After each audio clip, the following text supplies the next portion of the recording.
نحمده ونصلي على رسوله الكريم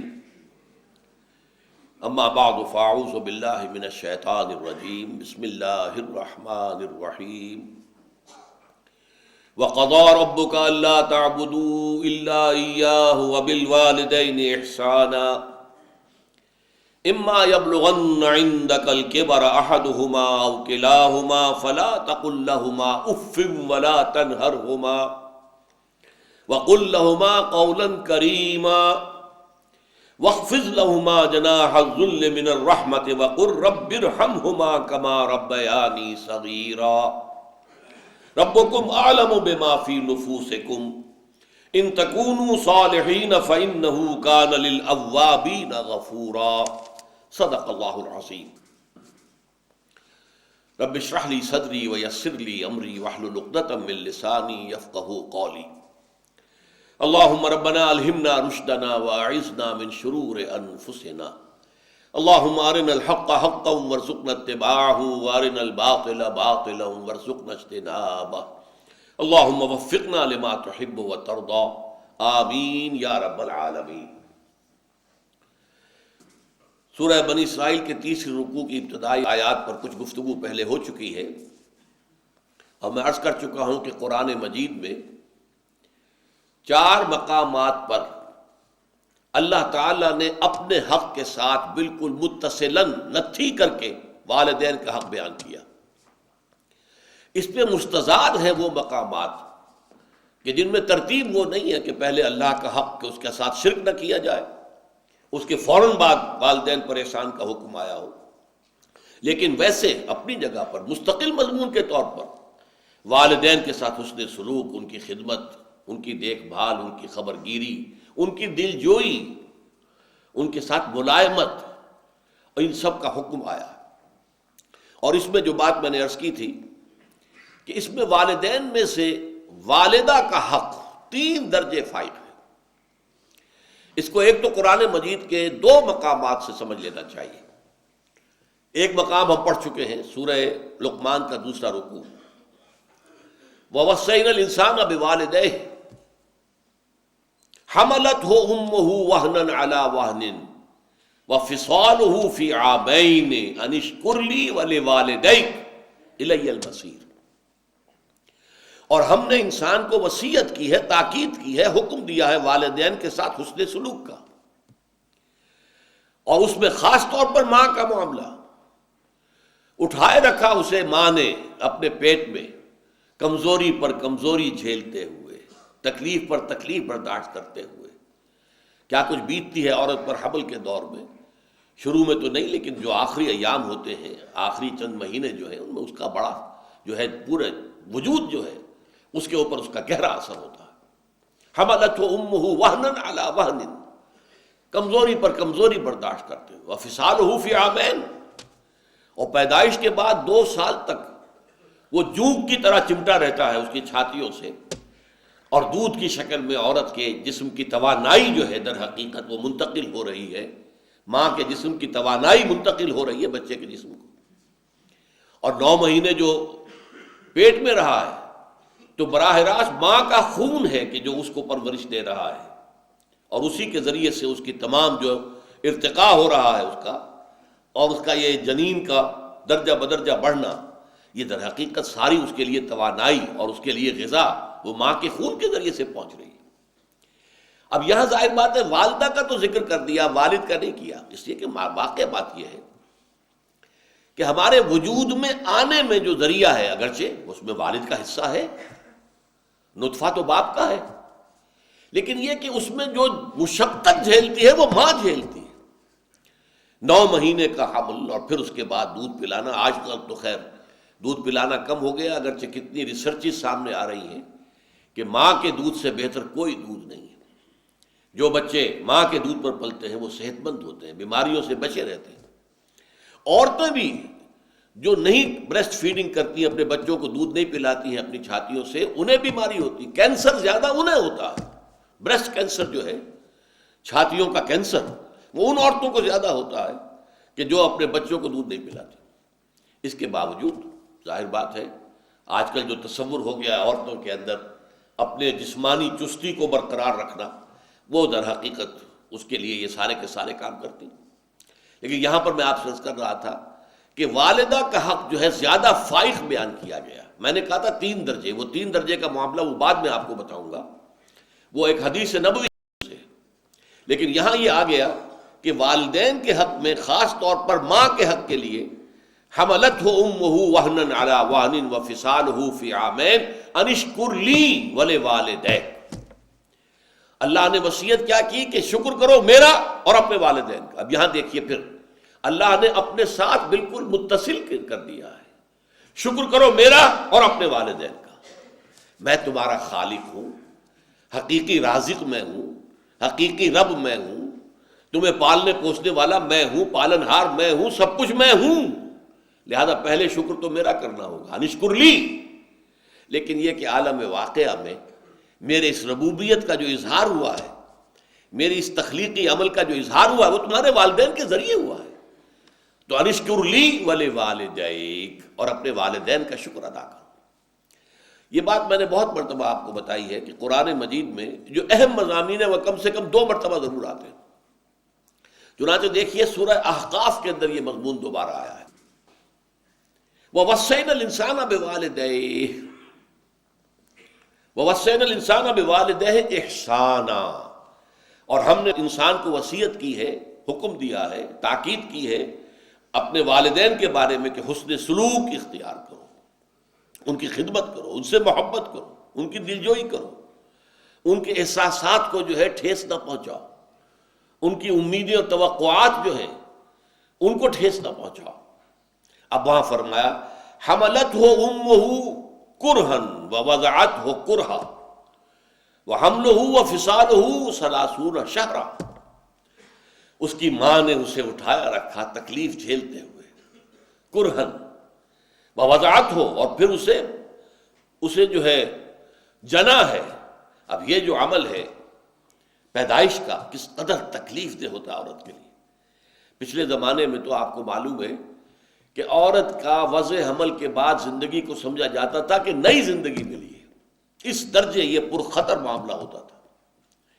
کتنی ہی ولادتوں کے معاملے میں پھر جو بخار ہو جاتا تھا، کیونکہ ہائیجین تو تھی نہیں، دائیاں آتی تھیں، گندے کپڑے گندے چیتھڑوں سے کام کر رہی ہیں، اس سے یہ کہ انفیکشن ہوتی تھی. اور پھر جو یہ بخار ہو جاتا تھا اس میں وہ تو انتہائی ڈیڈلی. اور پھر ظاہر بات ہے کہ وہ اینٹی بایوٹکس بھی نہیں تھے کہ اس انفیکشن کا کوئی علاج کیا جا سکے. آج کل تو معاملہ بہت بہتر ہو چکا ہے، لیکن یہ کہ واقعتاً پچھلے زمانے میں چائلڈ برتھ کے بعد عورت کی زندگی ایک نئی زندگی ہوتی تھی. لیکن یہ کہ آج بھی تکلیف جو جھیلتی ہے، ویسے اب یہ اس میں بھی ایک معاملہ غلط ہو گیا ہے، اور وہ یہ ہے کہ تکلیف سے بچنے کے لیے آپریشن کا راستہ اختیار کیا جا رہا ہے. امریکہ وغیرہ میں، یورپ میں تو اس کا بہت رواج ہو گیا ہے. نہ عورت تکلیف جھیلنے کو تیار، اور ڈاکٹروں کے لیے آمدنی بہت ہے. آپریشن کرے گا یا کرے گی کوئی لیڈی ڈاکٹر تو اس کو آمدنی کتنی ملے گی؟ نارمل اگر ڈیلیوری ہے تو اسے کیا ملے گا؟ کچھ بھی نہیں. لیکن اگر آپریشن ہو گیا ہے تو ہسپتال میں بھی 2-3 دن رہے گی، 4 دن رہے گی، اور اس سے آمدنی ہوگی. اور اس سے پھر یہ ہے اور طرح طرح کی جو ہے وہ خرابیاں پیدا ہو رہی ہیں. آج کل اس کے خلاف بڑا پروپیگنڈا ہو رہا ہے امریکہ کے اندر کہ مت کرو یہ کام. نیچرل جو برتھ ہے، جس کے لیے پروسیس اللہ نے مقرر کر دیا، اسی کو اختیار کرو. تو فرمایا وَوَصَّيْنَا الْإِنسَانَ بِوَالِدَيْهِ إِحْسَانًا حَمَلَتْهُ أُمُّهُ كُرْهًا وَوَضَعَتْهُ كُرْهًا وَحَمْلُهُ وَفِصَالُهُ 30 شهرًا، اور اس کو حمل اور پھر اس کو دودھ پلانا اور دودھ چھڑانا 30 مہینے، 2.5 سال، بلکہ اس سے بھی زیادہ کا وقت لگتا ہے. اب یہاں حدیث سن لیجئے کہ ایک صحابی نے حضور سے پوچھا کہ حضور، میرے حسن سلوک کا اولین مستحق کون ہے؟ آپ نے فرمایا تیری والدہ. انہوں نے پھر سوال کیا ان کے بعد کون؟ پھر فرمایا تیری والدہ. پھر سوال کیا ان کے بعد کون؟ پھر جواب یہی تھا تیری والدہ. چوتھی مرتبہ پوچھا ہے کہ پھر کون؟ تو فرمایا تیرے والد. یہاں سے در حقیقت وہ 3 اور 1 کی نسبت قائم ہوتی ہے اس حدیث کی روح سے. خدمت کا جہاں تک تعلق ہے، والدہ کی خدمت باپ کی خدمت سے 3 درجے فائق ہے فرمان نبوی کے مطابق. اور اس کی دلیل بالکل واضح ہے. انسان کے پیدائش میں اور انسان کے پھر ابتدائی زندگی کے اندر جو سختیاں ماں جھیلتی ہے باپ نہیں جھیلتا. باپ کے لیے وہ مصیبت نہیں ہے.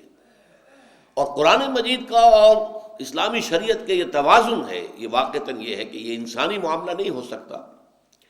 ایسا توازن پیدا کرنا قانونی اعتبار سے باپ ماں سے فائٹ ہے. اولاد باپ کی شمار ہوگی. طلاق کی شکل میں باپ حقدار ہے اولاد کا کہ اس کے پاس رہے. ہاں بالکل چھوٹے بچے ہیں، اس کی صحیح پرورش نہیں ہو سکتی تو کچھ عرصے کے لیے والدہ کے پاس وہ رہ سکتا ہے بچہ، یہ رہ سکتی ہے بچی، لیکن یہ کہ اصلاً والد کا ہے، والدہ کا نہیں. قانوناً حق جو ہے باپ کا فائق ہے، لیکن حسن سلوک، خدمت، ادب، کندھوں کو جھکانا، دلجوئی کرنا، اس میں ماں کا حق جو ہے باپ سے 3 درجے فائدہ. اس کے علاوہ وہ حدیث کہ الجنت تحت اقدام الامہات، جنت جو ہے وہ ماؤں کے قدموں کے نیچے ہے. ماؤں کی اگر خدمت کرو گے، ان کی دلجوئی کرو گے، ان کی بات مانو گے، ان کی خواہشات پوری کرو گے، تو تمہارے لیے گویا کہ اللہ تعالیٰ کی طرف سے جنت ہے. ایک حدیث میں حضور نے فرمایا بڑا ہی بدبخت ہے وہ شخص جس کے پاس اس کے والدین بڑھاپے کو پہنچ جائیں پھر بھی وہ جنت میں داخل نہ ہو. یعنی والدین کا بڑھاپے کی عمر کو پہنچ جانا ایک شور شارٹ ذریعہ ہے جنت میں داخلے کا.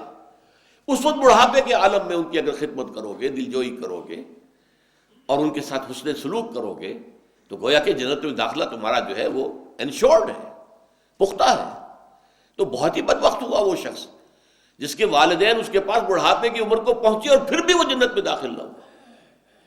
تو جیسا کہ میں نے عرض کیا تھا کہ سورہ بنی اسرائیل کی یہ آیات جو ہے، ویسے تو یہ مضمون قرآن میں بہت مرتبہ آیا ہے، لیکن یہ ہے کہ یہ اس کا کلائمیکس ہے، ذروہ سلام ہے، یہ چوٹی ہے. لیکن اب دیکھیے یہ قرآن مجید کے توازن کی بات ہے. حقیقت، ریئلزم، ایک طرف آئیڈیلزم ہے، ایک طرف ریئلزم ہے. آئیڈیلزم تو میں نے بیان کر دیا، اب ریئلزم کیا ہے؟ ریئلزم میں یہ بھی ہے کہ والدین جب زیادہ بوڑھے ہو جاتے ہیں تو وہ گویا کہ بچے بن جاتے ہیں، ضدیں کرتے ہیں. فرض کیجئے کسی ایک بچے پر ان کی زیادہ شفقت ہے، چاہتے ساری جائیداد اسی کے نام کر دیں، حالانکہ یہ بہت بڑا گناہ کا کام ہے. اختیار تو ہے لیکن یہ کہ دوسرے وارثوں کو محروم کر دینا بہت گناہ کا کام ہے. اللہ تعالیٰ کے ہاں اس پر بڑی سخت پکڑ ہو جائے. پھر یہ کہ بچوں پر دباؤ ڈالنا کہ یہ کام ضرور کرو. اب آپ کو معلوم ہے کہ یہ کام درست نہیں ہے، صحیح نہیں ہے، لیکن جیسے کہ میں نے ایک مفصل تقریر کی تھی اور تازہ میثاق میں وہ شائع ہو گئی ہے، وَمَن نُعَمِّرْهُ نُنَكِّسُ فِي الْخَلْقِ. سورہ یاسین کی یہ بڑی اہم آیت ہے جس کو ہم زیادہ عمر دے دیتے ہیں، معمر کر دیتے ہیں، جو ضعیفی کی حد کو پہنچ جاتے ہیں تو ان کی خلقت میں کمی ہو جاتی ہے. یعنی ان کی جو خلقی طور پر جو ان کے اندر صلاحیتیں ہوتی ہیں، قوتیں ہوتی ہیں، ان کی ذہنی صلاحیتیں ختم ہو جاتی ہیں. ایک تو خاص عمر وہ ہے جسے ارذل العمر کہا گیا ہے، لکہ لا یعلم من بعد علم شیئا. یادداشت میں تو کمی ہونی شروع ہو ہی جاتی ہے، سبھی کی کمی ہوتی ہے. لیکن ایک مرض آج کل آپ کو معلوم ہے کہ الزائمرز ڈیزیز اور ڈیمنشیا، یہ 2 ایسی ڈیزیز ہیں کہ بالکل انسان کا حافظہ ختم. اب ریگن ابھی تک زندہ ہے لیکن پڑا ہوا ہے، جیسے کہ جس کو آج کل کہا جاتا ہے کہ وہ ہیومن ویجیٹیبل ہے. جیسے کہ اب ککڑی ہے، اگر آپ نے اس کو نہیں اتارا ہے اس کی بیل سے بڑھتی جائے گی، بڑھتی جائے گی، بڑھتی جائے گی، بڑھتی جائے گی. وہ ایک ویجیٹیبل کا پروسیس ہے. اسی طریقے سے انسان جو ہے اس کے وائٹل پروسیسز جو ہیں ان کو آپ سپورٹ کرتے رہیے، وہ جیتا رہے گا، جیتا رہے گا. ہوش و حواس ہے نہیں. بہت عرصے تک تو اس کا حال یہ ہو گیا تھا کہ صرف اپنی بیوی کو پہچانتا تھا. نینسی ریگن غالباً نام تھا اس کا. اب تو حال یہ ہے کہ وہ بیوی کو بھی نہیں پہچانتا. یہاں بھی ہمارے دوستوں میں سے ایک صاحب ہوتے تھے، ریلوے کے اندر ملازم تھے، ان کے بارے میں مجھے حال بھی معلوم ہوا کہ ان کا حال یہی ہو چکا، کسی کو نہیں پہچانتے، کسی کو نہیں پہچانتے. تو بڑھاپا جب آتا ہے تو ایک تو یہ کہ بچوں کی سی عادتیں جو ہیں ان میں پروان چڑھ جاتی ہیں. اب آپ کو معلوم ہے کہ ان کو ڈائبٹیز ہے، میٹھی چیز کھانا ان کے لیے زہر ہے، وہ ضد کر رہے ہیں میں نے کھانی ہے، کیا کریں گے آپ؟ کسی وقت ہوتا ہے کہ آپ سختی سے بھی روکتے ہیں، ان کی بھلائی کے لیے روک رہے ہیں، اب وہ کسی ایسی بات کی ضد کر کے بیٹھ گئے کہ جو آپ کے خیال میں درست نہیں ہے، مناسب نہیں ہے، تو آپ کو ان کی حکم عدولی کرنی پڑے گی۔ ہو سکتا ہے کسی وقت سختی بھی کرنی پڑے۔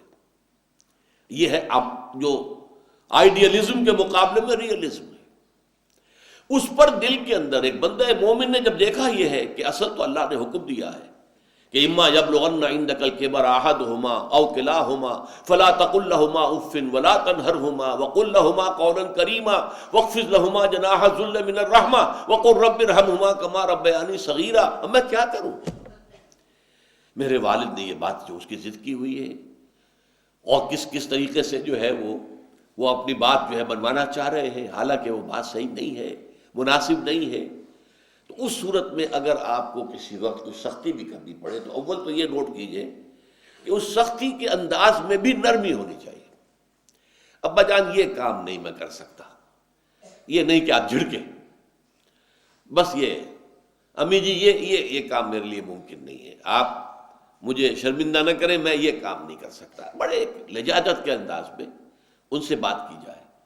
لیکن جیسا کہ میں نے عرض کیا کسی وقت ضرورت پیش آتی ہے۔ میری زندگی کے ایسے واقعات میں سے ایک واقعہ ہے کہ جس پر میں پچھتاتا ہوں کہ وہ کاش کہ وہ بات نہ ہوئی ہوتی۔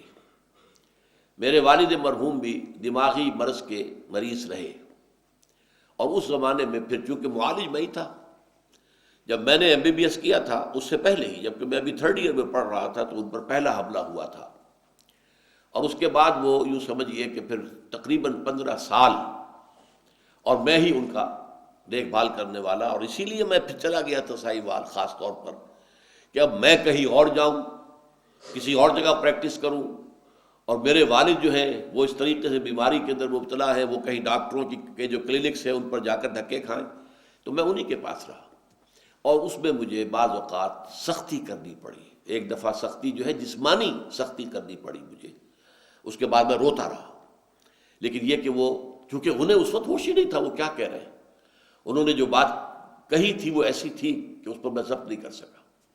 بہرحال یہاں جو ہے در حقیقت اب ایسے شخص کو جب دل میں ایک کڑھن ہوگی، افسوس ہوگا، صدمہ ہوگا کہ یہ میں نے کیا کیا، میں نے والد کے ساتھ یا والدہ کے ساتھ یہ گستاخی کر دی، میں نے والد یا والدہ کی اس بات کو رد کر دیا، میں نے ان کی اس خواہش کو جو ہے پورا نہیں کیا، تو جو طبیعت کے اندر ایک سلیم الفطرت انسان کے دل میں، اس کی طبیعت میں جو رد عمل پیدا ہونا چاہیے، اللہ تعالیٰ اس کا ازالہ فرما رہا ہے۔ ربکم اعلم بما فی نفوسکم، دیکھو اگر ایسی کوئی صورتحال پیش آ جائے تو تمہارا رب خوب جانتا ہے جو کچھ کہ تمہارے دلوں میں ہے۔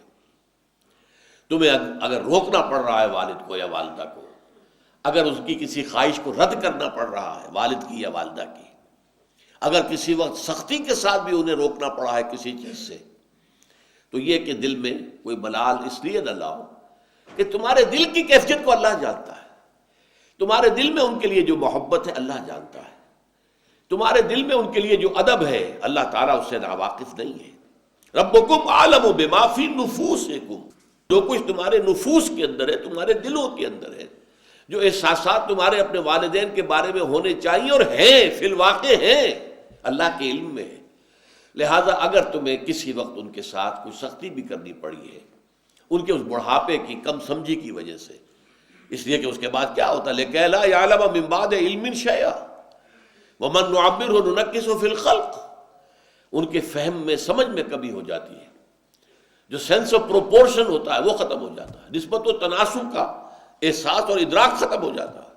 تو اس صورتحال میں جو ہے اگر ان کی کسی بات کی مخالفت کرنی پڑے، نفی کرنی پڑے، ان کی کسی خواہش کو رد کرنا پڑے تو پریشان نہ ہو، اس لیے کہ تمہارا رب جو کچھ تمہارے اندر ہے، دل کے اندر، اس سے واقف ہے۔ اگر تمہارے دل میں ان کے لیے محبت ہے، ان کے لیے شفقت ہے، ان کے لیے خیر خواہی ہے، تم ان کے لیے ان کی خدمت کرنا چاہتے ہو، دلجوئی کرنا چاہتے ہو، لیکن حالات کے جبر نے کہیں کسی معاملے کے اندر تمہیں ایک مختلف طرز عمل اختیار کرنے پر مجبور کر دیا ہے، تو اس کے اوپر پریشان ہونے کی ضرورت نہیں ہے۔ انما الاعمال بالنیات، اس لیے کہ حدیث جو ہے جس حدیث سے کہ اکثر محدثین نے جو بھی مجموعے مرتب کیے تو پہلی حدیث یہ لائے حضرت عمر رضی اللہ تعالیٰ عنہ سے جو مروی ہے، انما الاعمال بالنیات وانما لکل امرئ ما نویٰ، تمام اعمال کا دار و مدار نیتوں پر ہے، اور ہر شخص کو وہی کچھ ملے گا جس کی اس نے نیت کی ہوگی۔ تو اللہ تعالیٰ جو ہے ان اللہ لا ينظر الى اموالکم ولا الى صورکم ولکن ينظر الى قلوبکم واعمالکم، اللہ تمہارے اموال کو نہیں دیکھتا، تمہاری صورتوں کو نہیں دیکھتا، تمہارے دلوں کو دیکھتا ہے اور تمہارے اعمال کو دیکھتا ہے۔ تو اللہ تعالیٰ کی نگاہ تمہارے قلب پر ہے۔ ربکم اعلم بما فی نفوسکم ان تکونوا صالحین، اگر اپنی قلبی کیفیت، اپنی روحانی کیفیت کے اعتبار سے تم صالح ہو، نیک ہو، بھلے ہو، اللہ کے حکم کا لحاظ کرنے والے ہو، والدین کی ادب اور خدمت کرنے کی پورا ارادہ اور جذبہ اپنے اندر رکھتے ہو، ان تکونوا صالحین فإنہ کان للأوابین غفورا، تو جان لو کہ اللہ تعالی جو رجوع کرنے والے لوگ ہوتے ہیں ان کے لیے بخشنے والا ہے۔ یہ پچھلے ہمارے درس میں آپ کو یاد ہوگا میں نے توبہ کے ضمن میں عرض کیا تھا، تابا یتوب توبن و توبتن، اور آبا یعوب و اوبن، یہ دونوں بہت قریب ہیں۔ توبہ پلٹنا، لوٹنا، گناہ کو چھوڑ کر اللہ کی طرف رجوع کرنا، اس سے مغفرت چاہنا، عزم کر لینا پکا کہ اب یہ کام دوبارہ نہیں کروں گا، اللہ بخش دے۔ اور آبا یعوب و اوبن بھی ہے پلٹنا، رجوع کرنا، جس کے لیے بہترین یاد رکھنے کے لیے آپ کو میں نے دعا بتائی تھی کہ اگر آپ کہیں سفر سے واپس آ رہے ہیں یا آپ بازار میں بھی گئے تھے تو اس سے واپس گھر میں داخل ہو رہے ہیں تو آئبونا تائبونا لربنا حامدون، ہم واپس آ رہے ہیں، لوٹ رہے ہیں، آ رہے ہیں، اپنے گھر میں داخل ہو رہے ہیں اور توبہ کرتے ہوئے پروردگار کی طرف رجوع کرتے ہوئے آ رہے ہیں۔ یہاں دونوں جمع ہو گئے، آئبونا تائبونا لربنا حامدون، اور اپنے رب کے لیے حمد اور ثنا کرتے ہوئے ہم لوٹ آئے۔ اسی سے یہ بنا ہے اواب، یہ فعال کے وزن پر، یہ گویا کہ مبالغے کا صیغہ، بہت ہی زیادہ رجوع کرنے والے۔ ذرا سے کوئی خطا ہو جائے تو آدمی فوراً دل کے اوپر جو ہے ایسے ہو جائے جیسے کہ پہاڑ تلے آ گیا انسان، اور اللہ کی طرف رجوع کرے اور توبہ کرے۔ جیسے کہ حدیث میں آتا ہے کہ مومن اور منافق میں فرق کیا ہے۔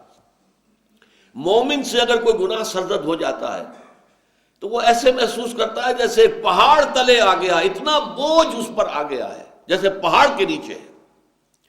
اور منافق سے اگر گناہ سرزد ہو جاتا ہے تو تھوڑا سا احساس تو اسے بھی ہوتا ہے، بس اتنا ہی ہوتا ہے جیسے ناک پر مکھی بیٹھی تھی اور اس نے ذرا ہاتھ کے اشارے سے اسے اڑا دیا، بس۔ تو فطرت انسانی تو ہوتی ہے نا آخر موجود، برائی کو تو برائی سمجھتی ہے، لہذا منافق کو بھی غلط کام کر کے کوئی احساس تو ہوتا ہے، تھوڑا سا بڑا عارضی سا احساس۔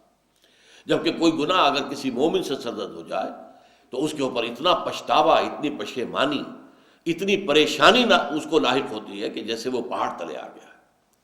ان تکونوا صالحین فإنہ کان للأوابین غفورا، تو وہ یقیناً اللہ تعالی جو رجوع کرنے والے ہیں، بہت پلٹنے والے ہیں، چھوٹی سے چھوٹی خطا کے اوپر بھی فوراً رجوع کرتے ہیں، بڑا معاملہ ہو تو توبہ کرتے ہیں اللہ کے جناب میں، اس توبہ کے تمام شرائط کو پورا کرتے ہوئے، تو اللہ تعالیٰ ان کے حق میں غفور ہے، بخشنے والا ہے۔ ان رکوعوں کا ایک مضمون اس آیت پر ختم ہو گیا۔ استحکام معاشرہ کے لیے پہلا کام کیا ہے؟ خاندان کے استحکام کے لیے والدین اور اولاد کے درمیان ایک بہت مضبوط رشتہ، محبت کا۔ ایک تو محبت وہ ہے کہ جو فطری ہے، والدین کے دل میں اولاد کی محبت فطری ہے۔ قرآن میں کہیں نہیں کہا گیا والدین سے کہ اولاد سے محبت کرو، بلکہ الٹی بات کہی گئی ہے کہ زیادہ محبت نہ کرو۔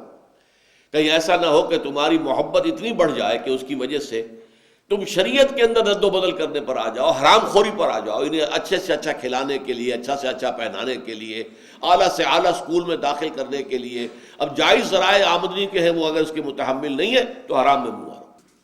ان من ازواجکم واولادکم عدوا لکم فاحذروہ، تمہاری بیویوں اور اولاد میں سے تمہارے دشمن ہیں، ان سے بچ کر رہو۔ لیکن یہ کہ چونکہ یہ فطری جذبہ اولاد میں نہیں ہوتا، چھوٹے بچے ہوتے ہیں تو انہیں بھی محبت ہوتی ہے والدین سے، اس وقت ان کی محبت احتیاج کی بنیاد پر بھی ہوتی ہے، محتاج ہے والدین کے۔ جب بڑے ہو گئے تو جو ایک معاشرتی المیہ جس کو میں کہوں گا اب، لیکن یہ کہ اس کا اب کوئی علاج نہیں ہے، اس سے بچنے کی کوئی شکل نہیں ہے، انیویٹیبل ہے۔ بچہ جوان ہو گیا، اب اس کی شادی ہو گئی، اب اس کی محبت کا ایک نیا کھاتا کھل گیا، اس کی محبت کا مرکز اب اس کی بیوی ہے۔ اب فرض کیجئے کہ والدین سے بھی محبت کرتا ہے، لیکن پہلے وہ محبت ایکسکلوسیو والدین کے لیے تھی، اب شیئر تو ہو گیا، اس میں کوئی نہ کوئی کمی تو ہوئی، اب بچے ہو گئے، وہ محبت کا، نئی محبت کا دائرہ پھیلتا جا رہا ہے۔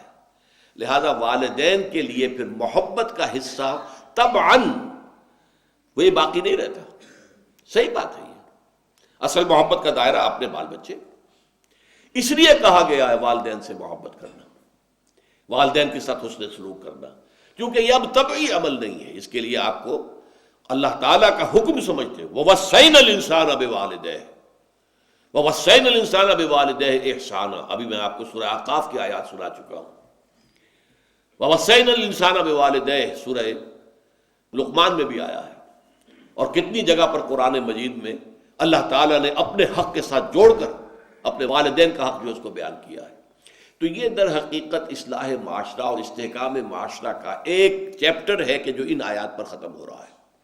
وہ یہ ہے کہ والدین کے بعد رشتہ داروں کا ایک دائرہ آتا ہے، ذل قربا، ذوی القربا، وہ لوگ کہ جو قرابت دار ہیں، ان کے ساتھ حسن سلوک، یا معاشرے کے جو محروم طبقات ہیں، للسائل والمحروم، ان محروم طبقات کا خیال کرنا، یہ گویا کہ دوسرا دائرہ ہے۔